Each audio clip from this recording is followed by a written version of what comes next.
కదా. అంతటా కూడా క్రిస్మస్ వేడుకలు చాలా ఆరంభమైనవి, చాలా బ్రహ్మాండంగా జరుగుతూ ఉన్నాయి కూడా. మరి నేను కూడా క్రిస్మస్ గురించి చెప్పాలనంటే దేవుడు నాకు ఇచ్చిన తలంపు క్రిస్మస్ గురించి కాదు, కానీ క్రిస్మస్కి సంబంధించింది. ఈ క్రిస్మస్ సీజన్లో మనకు చాలా హడావిడి జరుగుతూ ఉంటుంది, అవునా. చాలా చోట్ల దాదాపుగా ప్రతిరోజు మంచిగా మీరు యాక్టివ్గా ఉంటే క్రిస్మస్ సీజన్లో అసలు వంట చేసే పని ఉండదు, తెలుసా. ఉదయం అంటే లంచ్, డిన్నర్ ఎక్కడొక దగ్గర జరుగుతూనే ఉంటాయి. అది ముఖ్యమైనది కాదు కదా. క్రిస్మస్ టైంలో నిజంగా మనం చాలా హడావిడి చేసేస్తూ ఉన్నాం. సంతోషం కదా, యేసు పుట్టినాడు అనేటువంటి సంతోషపడడంలో తప్పు లేదు. కానీ అసలు ఈ క్రిస్మస్ సీజన్ అనేటువంటిది దేవుడు మనకిచ్చిన ఉద్దేశాన్ని మనం గుర్తించాలి కదా. యేసుక్రీస్తు యొక్క ఈ సీజన్లో మనకు ఏం చేయమని చెప్తున్నాడు, దేవుని యొక్క ఆలోచన ఏంటిది అనేది మనం గ్రహిస్తే బాగుంటుంది. మనము కేకులు కట్ చేసేసుకొని పిచ్చిగా ఎగరేసేసి ఇట్లాంటివి కాదు. దేవుని యొక్క ఆలోచన ఏంటిది, అసలు ఈ సీజన్ని మనం ఎలాగూ వాడుకుంటే మంచిది అని మనం ఆలోచించినప్పుడు మనము ఈ క్రిస్మస్ సీజన్లో క్రీస్తు జననం గురించి, క్రీస్తు పుట్టుకను గురించి, పుట్టుకలో ఉన్నటువంటి ఉద్దేశం గురించి తెలియనిటువంటి వారికి తెలియపరచడం చాలా ఇంపార్టెంట్, అవునా. చాలాసార్లు హ్యాపీ క్రిస్మస్ అని మనం చెప్పుకుంటూ ఉంటాము. నీకు తెలుసు యేసు ప్రభు పుట్టినని, నాకు తెలుసు, కానీ తెలియనటువంటి వారి పరిస్థితి ఏంటి, అర్థమవుతుందా. కాబట్టి ఈ క్రిస్మస్ సీజన్ని మనము ఎలాగో వాడుకోవాలంటే ఇతరులకి సువార్తను ప్రకటించడానికి, యేసుక్రీస్తు జన్మించినాడు అనేటువంటి విషయాన్ని తెలియచేయడానికి మనం వాడుకోవాలి. అయితే దీని గురించి ఆలోచించినప్పుడు మొట్టమొదటగా నేను మీకు స్పష్టత ఇవ్వాలని దేవుడు నాకు ఆలోచన ఇచ్చినాడు. ఏంటంటే అసలు మనం ఎందుకు సువార్త ప్రకటించాలి, అర్థమవుతుందా. మనం ఎందుకు సువార్తను ప్రకటించాలి, ఈ విషయం కనుక మీకు తెలిస్తే ఈ క్రిస్మస్ సీజన్ నిజంగా దేవునికి మహిమకరంగా, దేవుడు అనుకున్నది జరగడానికి ఆస్కారం ఉంటుంది. కాబట్టి ప్రభు చిత్తమైతే రానున్న వారాల్లో మనం ఎందుకు సువార్త ప్రకటించాలి అనేటువంటి విషయం గురించే చెప్పాలనుకుంటున్నాను, అర్థమవుతుందా. ఎందుకనంటే చాలామందికి అసలు సువార్త అంటే తెలియదు. ఫస్ట్ ఆఫ్ ఆల్ సువార్త అంటే ఏంటో చాలామందికి తెలియదు, ఇంకేం ప్రకటిస్తారు పాపం, అవునా. కాబట్టి సువార్త అంటే ఏంటో తెలిసిన వారు ఏం చేయాలి, సువార్తను ప్రకటించాలి. అయితే ఆ ప్రకటించే ముందు మనకు వచ్చే ప్రశ్న ఏంటంటే మనం ఎందుకు సువార్తను ప్రకటించాలి, ఎందుకు సువార్తను ప్రకటించాలి. దేవుని దూత యేసుక్రీస్తు జన్మించినప్పుడు వచ్చి ఒక వర్తమానం ఇచ్చింది కదా. లూకా సువార్త ఒకసారి చూడండి. లూకా సువార్త 2వ అధ్యాయం, లూకా సువార్త 2వ అధ్యాయం 10వ వచనం, 2వ అధ్యాయం 10వ వచనం. లూకా సువార్త 2వ అధ్యాయం 10వ వచనం.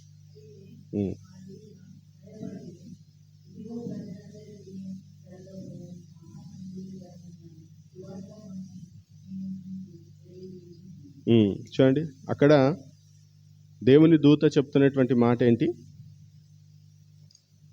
మహా సంతోషకరమైన సువర్తమానము నేను మీకు తెలియజేయచ్చు. సువర్తమానం అంటే మంచి వర్తమానం కదా. వార్త, సువార్త, మంచి వార్త కదా. సువర్తమానం నేను మీకు తెలియజేయచ్చున్నాను. కాబట్టి ఆ దూత అలనాడు సువర్తమానం తెలియజేసింది. ఈనాడు ఈ దూతలమైన మనం ఏం చేయాలి, అదే సువర్తమానాన్ని అనేకులకు తెలియజేయాల్సినటువంటి బాధ్యత మన మీద ఉంది. క్రిస్మస్కి నాకు అది ఉందా, ఇది ఉందా లేదా అనేది చూసుకోవడం కాదు, నేను ఎంతమందికి సువార్తను ప్రకటించగలుగుతున్నా, నాకు తెలిసినటువంటి సువార్తను నేను ప్రకటించగలుగుతున్నానా లేదా అని దయచేసి ప్రశ్నించుకోండి. సువార్త అంటే ఏంటిది? కొరింథీయులకు రాసినటువంటి మొదటి పత్రిక 15వ అధ్యాయం, కొరింథీయులకు రాసిన మొదటి పత్రిక 15వ అధ్యాయం 3-4 వచనాలు. 3-4 వచనాలు.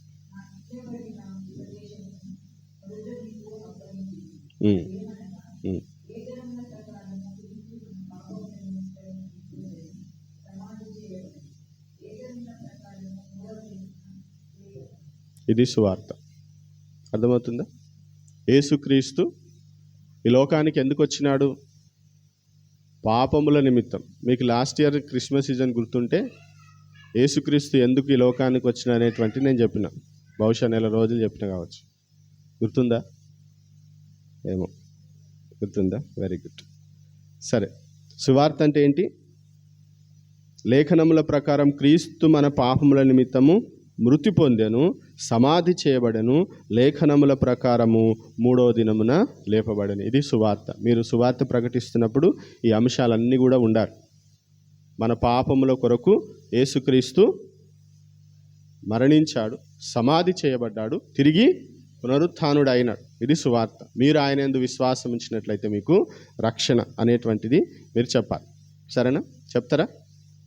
సరే, మరికొన్ని కారణాలు నేను మీకు ఈరోజు చెప్తాను. ఎందుకు మనం సువార్త ప్రకటించాలనంటే, మొట్టమొదటిగా దేవుని యొక్క ఆదేశం. అది గ్రేట్ కమిషన్ అంటాం మనం.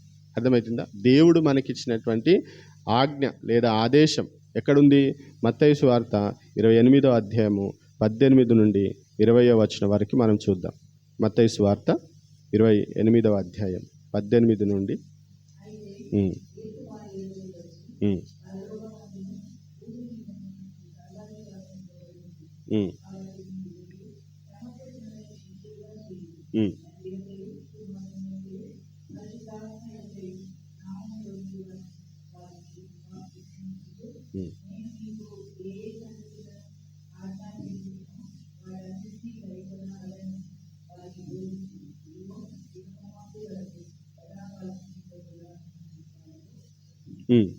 సువార్త చెప్పేటప్పుడు మీరు ఇక్కడ సువార్త అనే మాట లేదు కదని మీకు డౌట్ రావాలి.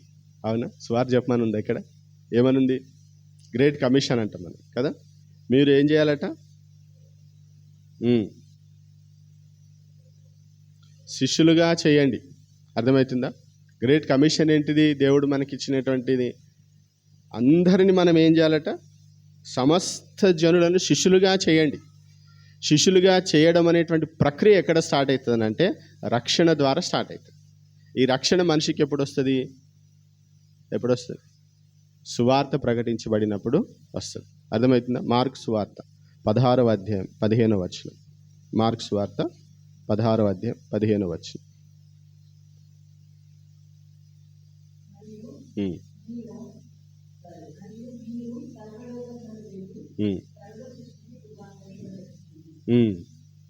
సర్వలోకమునకు వెళ్ళి సర్వ సృష్టికి సువార్తను ప్రకటించండి. నమ్మితే రక్షణ పొందుకుంటాడు, నమ్మని వారికి శిక్ష విధించబడు. ఓకేనా? కాబట్టి సువార్త ఎందుకు చెప్పాలి? అది దేవుడు మనకిచ్చినటువంటి ఆజ్ఞ, దేవుడు మనకిచ్చినటువంటి ఆదేశం. మనం సమస్త జనులను ఆయన శిష్యులుగా చేయాలి. అర్థమవుతుంది? కాబట్టి శిష్యులుగా తయారు చేయడం అనేటువంటి ప్రక్రియ రక్షణ ద్వారా ప్రారంభించబడుతుంది. ఈ రక్షణ ఎప్పుడు వస్తుంది అని అంటే సువార్త ప్రకటించబడినప్పుడు మాత్రమే రక్షణ వస్తుంది. చాలామంది నేను యేసుక్రీస్తుని చిన్నప్పటి నుండి నాకు తెలుసు, చిన్నప్పటి నుండి నేను సండే స్కూల్కి వెళ్తున్నా, చిన్నప్పటి నుండి నేను బైబిల్ చదువుతున్నా, చిన్నప్పటి నుండి నేను అది చేస్తున్నా, చిన్నప్పటి నుండి ఇది చేస్తున్నా అంటారు. కానీ నేను రక్షణ పొందిన అనేటువంటి విషయం మాత్రం వారు చెప్పరు చాలాసార్లు. మీరు గమనించండి.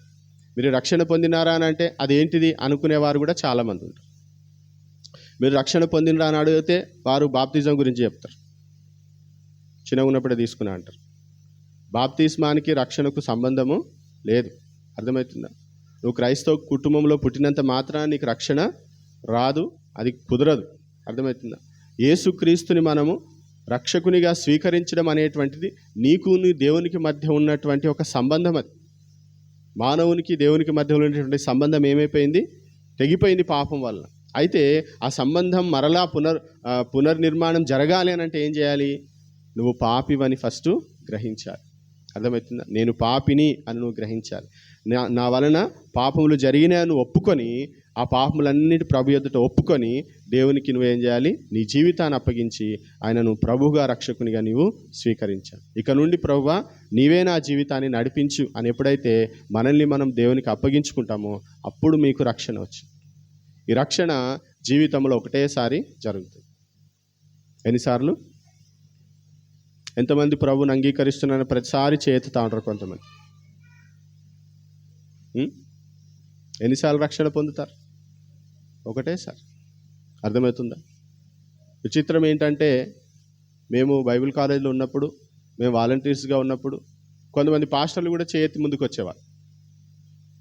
నాకు చాలా ఆశ్చర్యం అనిపించింది. వీళ్ళు పాస్టర్లు ఎంతమంది ప్రభువుని అంగీకరిస్తున్న ముందుకు రండి అంటే వీరు కూడా ముందుకు వచ్చేసేటువంటి. అంటే రక్షణను గురించినటువంటి స్పష్టమైనటువంటి జ్ఞానము కొన్నిసార్లు సేవకులకు కూడా లేదు. ఎప్పుడైతే ప్రభువుని మనము రక్షకునిగా స్వీకరిస్తున్నామో, ఆయన మన హృదయంలోకి రండి అని ఆహ్వానిస్తున్నామో, ఆ ఘడియ అర్థమవుతుందా, ఆ క్షణం నీవు రక్షణ పొందినట్టు. కాబట్టి ఈ సువార్తను ప్రకటిస్తున్నప్పుడు మన యొక్క మెయిన్ ఇంటెన్షన్ ఏంటిదంటే, ఆ వ్యక్తి ఎవరికైతే మనం సువార్త ప్రకటిస్తున్నామో ఆ వ్యక్తి ఏం చేయాలి? యేసు ప్రభుని రక్షకునిగా స్వీకరించాలి. ఇక నుండి తాను జీవిస్తున్నటువంటి జీవిత విధానంలో మార్పు రావాలి. రక్షణ పొందిన తర్వాత మార్పు వస్తుంది, మారిన తర్వాత రక్షణ కాదు. చాలామంది ప్రభు సన్నిధికి రండి అని అంటే ఏమంటారు?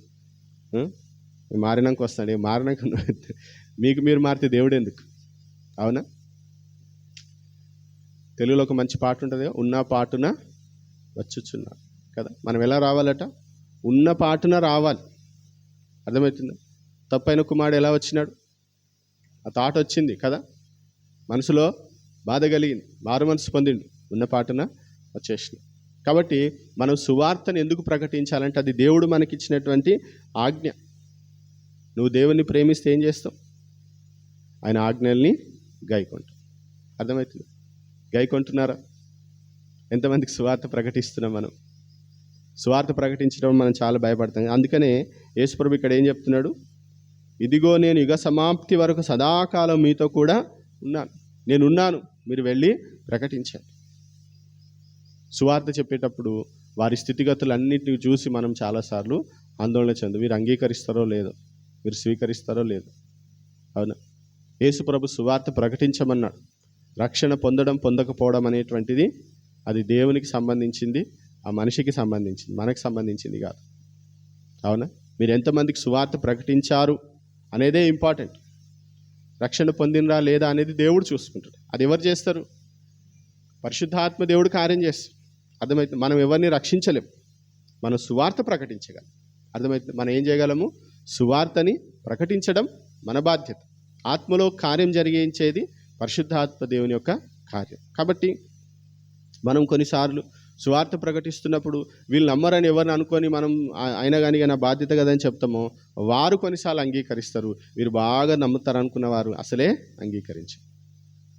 అంత ఆపోజిట్ జరుగుతూ ఉంటుంది. ఎందుకంటే అది ఆత్మ కార్యం కాబట్టి నిజంగా మనము దేవునికి మనం విధేయులంగా జీవించాలనుకున్నట్లయితే, మనం నిజంగా దేవుని శిష్యులమైతే మనం ఏం చేయాలి?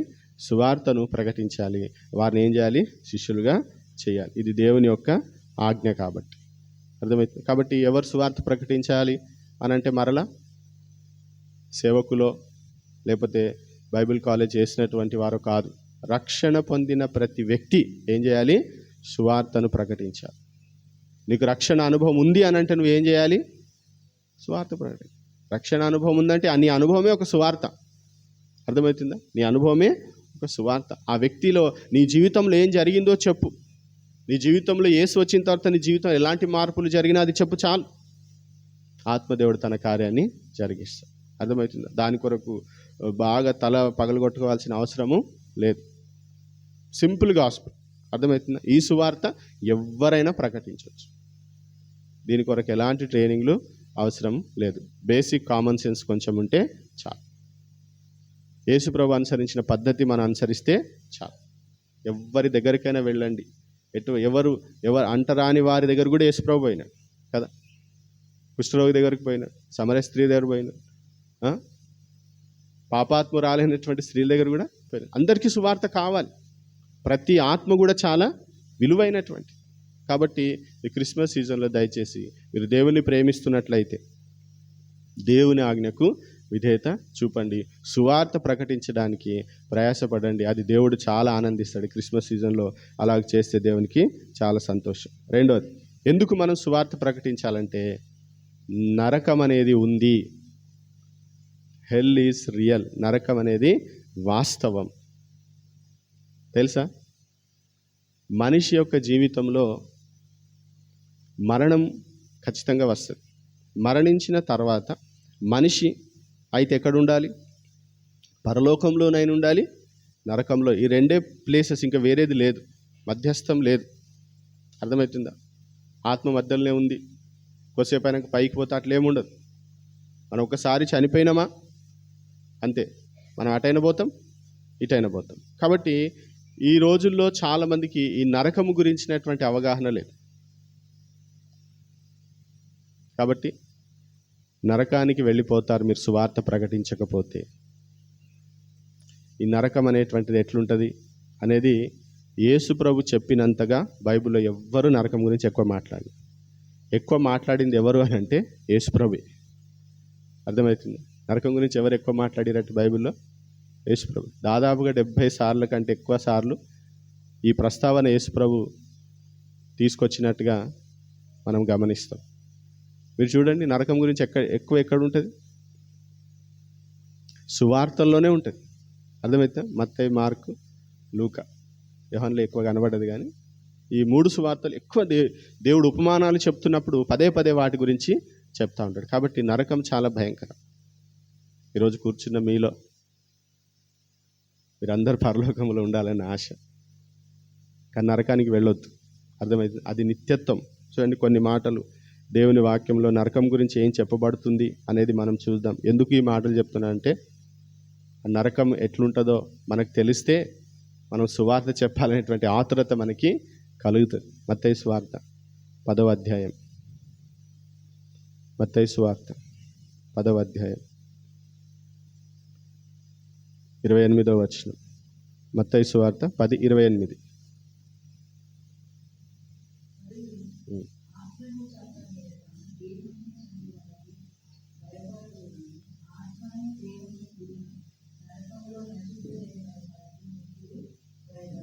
ఈ మాట యేసు ప్రభు చెప్తున్నటువంటి మాట.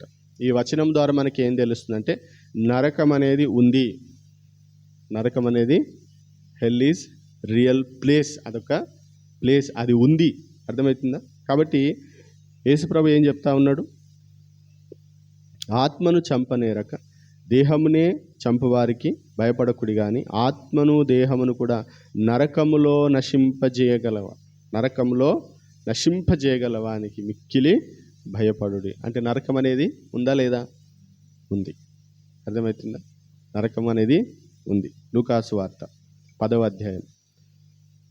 నరకం అనే సబ్జెక్ట్ కూడా చాలా పెద్దది.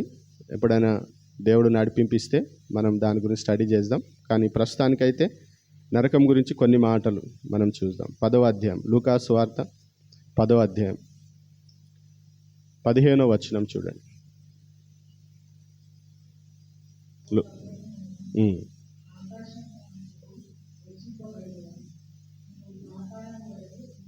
చూడండి, నువ్వు పాతాళం వరకు దిగి. ఈ మాటలు ఎవరు చెప్తున్నారు? యేసుప్రభే. బైబిల్లో పాతాళము, నరకము, అర్థమవుతుందా, ఇలాంటి పదాలు వాడుతున్నప్పుడు అది దేవుడు నిత్య నరకం గురించి మాట్లాడుతున్నాడు అని మనము గ్రహించాలి. సరేనా? దీనికి వేరే వేరే పర్యాయ పదాలు ఉన్నాయనుకోండి, దాని గురించి మళ్ళీ ఎప్పుడైనా చూద్దాం. కాబట్టి ఒకటి మనకి ఏమర్థమవుతుంది? నరకం అనేది వాస్తవం, నరకం అనేది ఉంది. ఎందుకంటే యేసు ప్రభు దాని గురించి మాట్లాడుతున్నాడు. తర్వాత నరకం అనేటువంటి స్థలం ఎలాంటిదనంటే, it's a place of judgement. అక్కడ ఏం జరుగుతాట? తీర్పు పొందినటువంటి వారు అక్కడికి వెళతారు. చూడండి, మత్తయి సువార్త 13వ అధ్యాయం 50వ వచనం. మత్తయి సువార్త 13వ అధ్యాయం 50వ వచనం.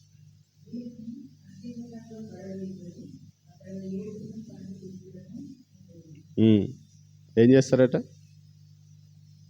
యేసుప్రభు ఉపమానం చెప్పిన తర్వాత లాస్ట్కి తీర్పు గురించి చెప్తున్నాడు. అర్థమవుతుందా? తీర్పు ఏంటిదట? వీరిని తీసుకుపోయి ఏం చేయండి? అగ్నిగుండంలో పడవేయుదురు, అక్కడ ఏడుపును పండ్లు కొరుకుటయు ఉండు. అర్థమవుతుంది? నరకము ఎలాంటిది? అగ్నిగుండం లాంటిది. ఎప్పుడైనా కాలిందా మీకు? చెయ్యి ఎక్స్పీరియన్స్ ఉందా? ఎట్లా అనిపించింది? ఇంకొంచెం కాలితే బాగుండు అనిపించిందా? వెంటనే ఏం చేస్తాం మనం? చిన్న సురుకు కదా, అబ్బో అని వెంటనే మనము తీసేస్తాం కదా. అగ్నిగుండం అర్థమవుతుందా? ఆ సెగలకే మనము అగ్నిగుండంలో పడవేయబడతారు. మీరు సువార్త చెప్పకపోతే వారు అగ్నిగుండంలో పడవేయబడతారు. అర్థమవుతుంది? కాబట్టి తీర్పు, యేసుక్రీస్తుని అంగీకరించినటువంటి వారందరూ ఎక్కడికి వెళ్తారు? అగ్నిగుండంలోకి వెళ్తారు. మీ ఇంట్లో అయినా సరే, మా ఇంట్లో అయినా సరే, యేసు ప్రభుని స్వీకరించకపోతే, యేసు ప్రభు సువార్తను అంగీకరించకపోతే, ఆయనను ప్రభువుగా అంగీకరించకపోతే వారిని తీసుకుపోయి అగ్నిగుండంలో వేయడం జరుగుతుంది. మత్తయి సువార్త 25వ అధ్యాయం 41వ వచనం. మత్తయి సువార్త 25వ అధ్యాయం 41వ వచనం.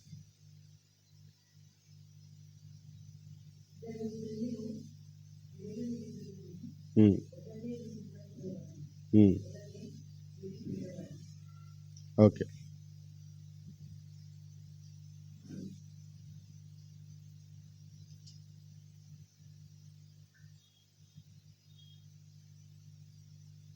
ట్వంటీ 25 చెప్పినారు.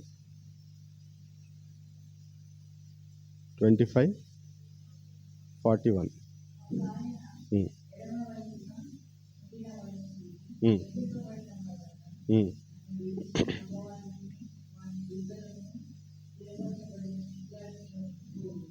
నిత్య అగ్ని, హెల్ ఈజ్ ఇటర్నల్.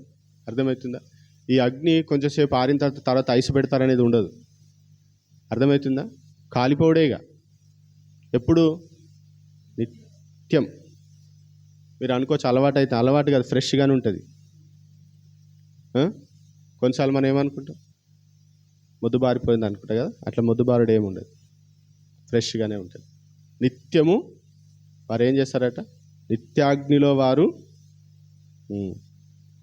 46వ వచనం ఇందులోనే.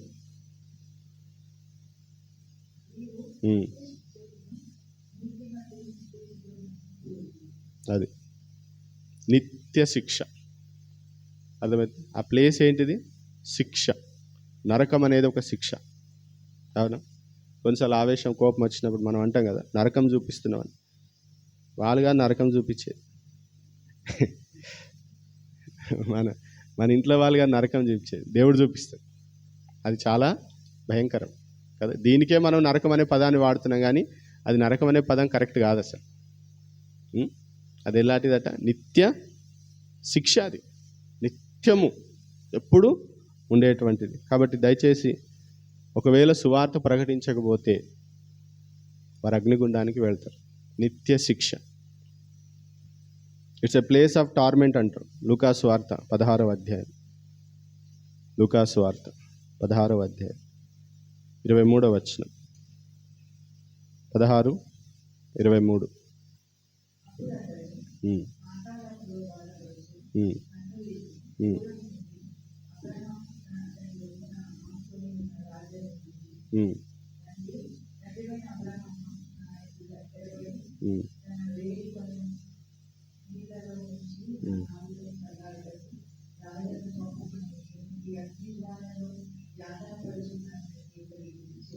చాలు. చూడండి ఏం చేస్తుండట.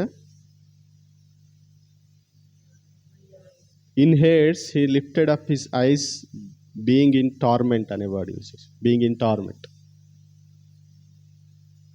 నరకం అనేటువంటిది ఎలా ఉంటుందట? వేదనకరంగా ఉంటుంది. అరుస్తూ ఉంటారు. మామూలుగా ఉండే అరుపులు మామూలుగా ఉండే. ఇప్పుడు శరణ్ అరిచినట్టు అనుకున్నారు. ఆ అరుపులు చాలా భయంకరంగా ఉంటాయి. అరుపులు అరుస్తూనే ఉంటారు. అంత భయంకరంగా ఉంటుంది నరకం. మన సువార్త ప్రకటించకపోతే.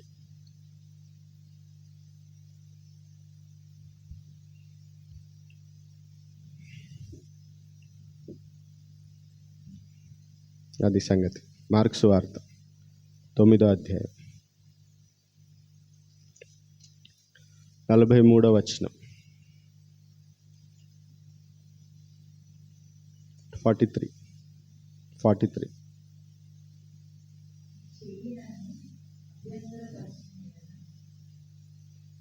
ఉమ్, ఉమ్.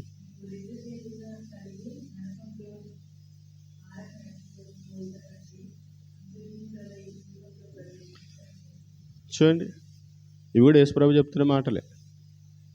ఏం చెప్తున్నారు?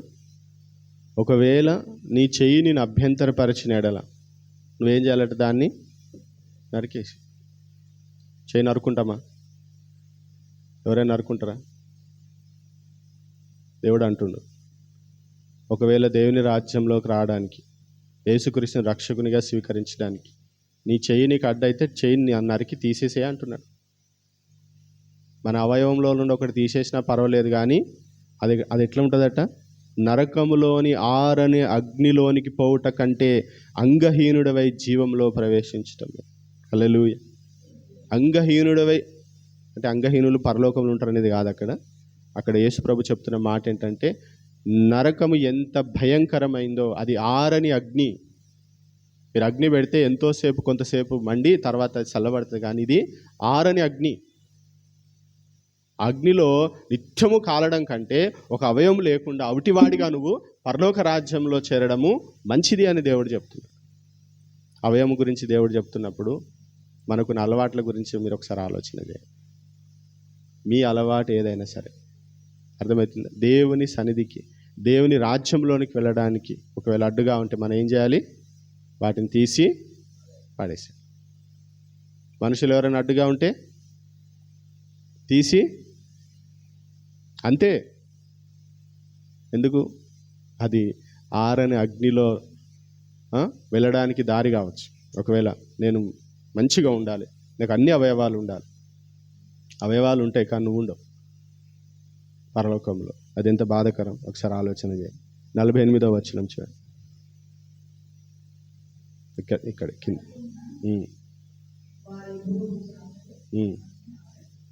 అగ్ని ఆరదు కదా. నిరీక్షణ లేదు, నిరీక్షణ లేని ప్లేస్ నరకం అంటే. పరలోకం అంటే కదా అది ఆనందం. నరకం ఇక్కడ నుండి బయటపడతాం ఎప్పుడైనా సరే అనేది లేదు, ఇంకా లేదు, ఇంకా ఆప్షన్ లేదు. జాగ్రత్త. మత్తయి సువార్త 13వ అధ్యాయం 42వ వచనం. మత్తయి సువార్త 13:42.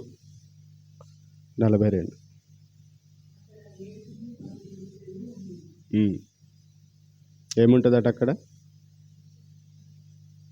ఏడుపు ఉంటుంది. ఈ ఏడుపు కూడా ఆగేది కాదు. ఇప్పుడు చెప్పండి, మన వాళ్ళు అలాంటి స్థితికి పోవడం ఇష్టమా? పోనీయా?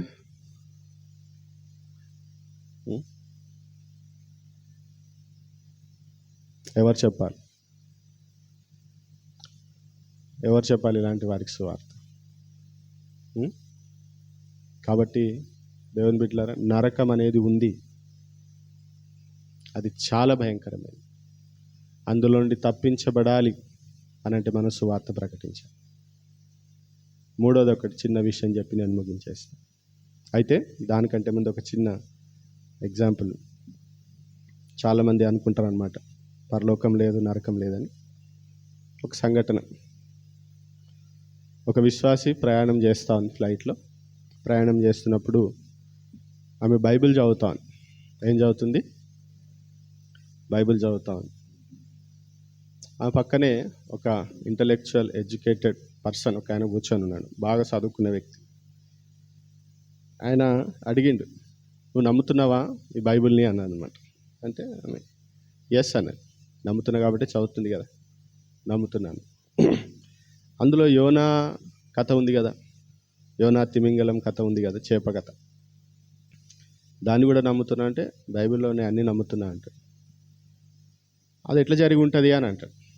అది ఎట్లా సాధ్యమవుతుంది? యోనాని చేప మింగడం మరలా హౌ ఇస్ ఇట్ పాసిబుల్ అని అంటే ఐ డోంట్ నో అంటే, నాకు తెలియదు, కానీ పరలోకం పోయిన తర్వాత నేను యోనాని అడుగుతానంట. నేను పరలోకం పోయిన తర్వాత యోనాని అడుగుతా అంటే ఆయన అంటాడు వెటకారంగా, అక్కడ యోనా లేకపోతే ఏంటి పరిస్థితి అని అంట. పరలోకంలో ఒకవేళ యోనా లేకపోతే ఏంటి పరిస్థితి అంటే ఆమె అంటది, అయితే అప్పుడు నువ్వు అడగంట. అర్థమైందా? అప్పుడు ఆబ్వియస్గా నువ్వు అడగంట. అంటే నువ్వు ఎటు పోతావు? ఇక్కడ లేకపోతే అక్కడే ఉంటాడు కదా. అప్పుడు నువ్వు అడిగి నాకు చెప్దులే అని అంటది అన్నమాట సరదాగా. వాస్తవంగా పరలోకం అనేది, నరకం అనేది ఉంది. అర్థమవుతుందా? ఇవి స్టోరీస్గా, ఇవి వాస్తవ. ఎందుకు? ఇవి దేవుని యొక్క వాక్యం చెప్తున్నటువంటి మాటలు. కాబట్టి దేవుని సువార్తను మనం ప్రకటించకపోతే మనిషి నరకానికి వెళ్తాడు. కాబట్టి మనం ఏం చేయాలి? సువార్తను ప్రకటించాలి. మూడోది, ఎందుకు మనం సువార్తను ప్రకటించాలి? అంత అర్జెన్సీ ఏంటిదనంటే, ఇది బ్రతికున్నప్పుడు చేయాల్సినటువంటి ప్రక్రియ. బ్రతికున్నప్పుడే మనం ఏం చేయాలి? ఎందుకు? వారు బ్రతికున్నప్పుడే అంగీకరించాలి కాబట్టి. అర్థమవుతుందా? ఈ డెసిషన్ ఎప్పుడు తీసుకోవాలి? మరణం ఎప్పుడు వస్తుందో తెలుసా? ఎవరికైనా తెలుసా? ఎవ్వరికీ తెలియదు. మరణం ఎప్పుడో తెలియదు. అవును, మొన్నటి దినాన అనుకుంటా పాపం ఒక సేవకుడు చనిపోయింది. మరుగుజ్జు ఉంటాడు, ఆయన పేరు జోజఫ్ గారు కదా. పాపం అనిపించింది. ఆయన దేవుని అనుకుంటారు అట్లా కదా. సరే, దేవుని సంకల్పం ఏందో మనకు తెలియదు, కానీ దేవుని వాక్యం కొరకే పోయినాడు. కొంతమంది హఠాత్తుగా అని చనిపోయాడు. మరణం ఎప్పుడో మనకు తెలియదు. కాబట్టి మీ చుట్టూ ఉన్నటువంటి వారు ఇంకా 5 సంవత్సరాలు బ్రతుకుతారులే, ఇంకొక 5 నెలలు బ్రతుకుతారులే, ఇంకా ఆయనకి 50 సంవత్సరాలు అట్లా అనుకోవడానికి లేదు. ఎప్పుడైనా మనిషి మరణించవచ్చు. కాబట్టి మనం ఏం చేయాలి? సాధ్యమైనంత మట్టుకు ఎంత త్వరగా అయితే అంత త్వరగా మన వారికి సువార్తను ప్రకటించాలి. లేట్ చేయొద్దు. లేట్ చేసినామంటే అంతే సంగతి. క్షణాల్లో ఏమైనా జరగచ్చు. కొరింథీయులకు రాసినటువంటి 2వ పత్రిక, కొరింథీయులకు రాసిన 2వ పత్రిక, కొరింథీయులకు రాసిన 2వ పత్రిక 6వ అధ్యాయం 2వ వచనం. కొరింథీయులకు రాసిన 2వ పత్రిక 6వ అధ్యాయం 2వ వచనం.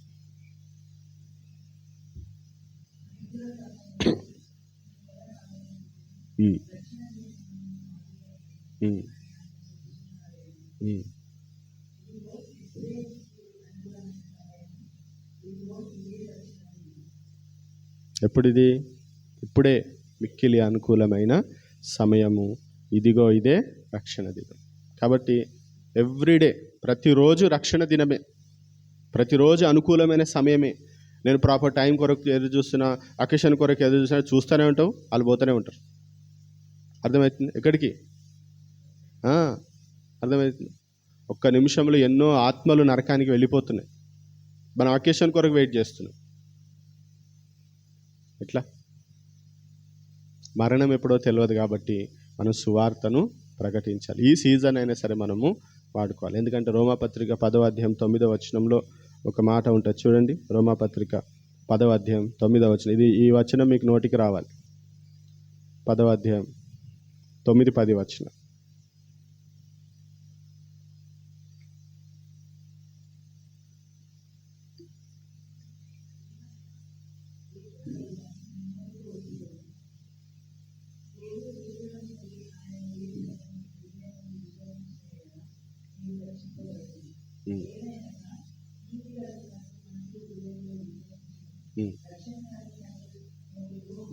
చూడండి, నోటితో ఒప్పుకోవాలి, హృదయం మీద విశ్వసించాలి. మనిషి బ్రతికుండాలి కదా ఫస్ట్ కదా. కాబట్టి ఎప్పుడు చెప్పాలి? బ్రతికుండగానే. అర్థమవుతుంది? బ్రతికుండగానే. ఇదే చివరి అవకాశం అన్నట్టుగా మనం ఏం చేయాలి? కొత్త వాళ్ళు ఎవరైనా దొరికితే వీళ్ళు మళ్ళీ వస్తారో రారు, మళ్ళీ దొరుకుతారో దొరకరో అన్నట్టుగా మనం ఏం చేయాలి? సాధ్యమైనంత మట్టుకు సువార్తను ప్రకటించే ప్రయత్నం మనము చేద్దాం. ఎందుకంటే చనిపోయిన తర్వాత ఏం చేయలేం.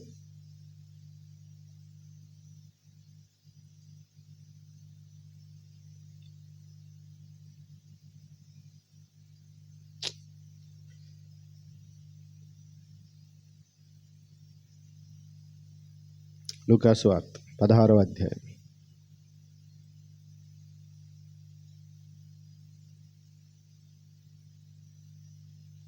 26 నుండి 28. ఉమ్.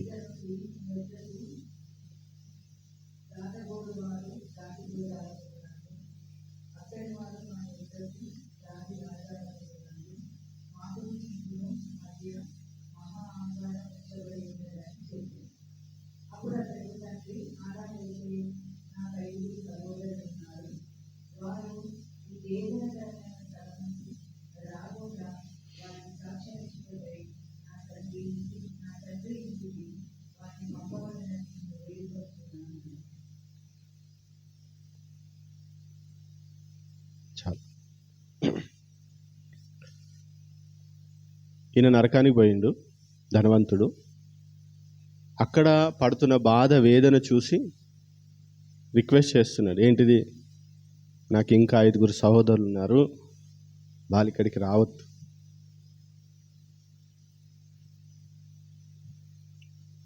అక్కడ అంటాడు, ఏం చేయలేదు, నేను పోయి చెప్తా అంటే నీకు ఛాన్స్ లేదు,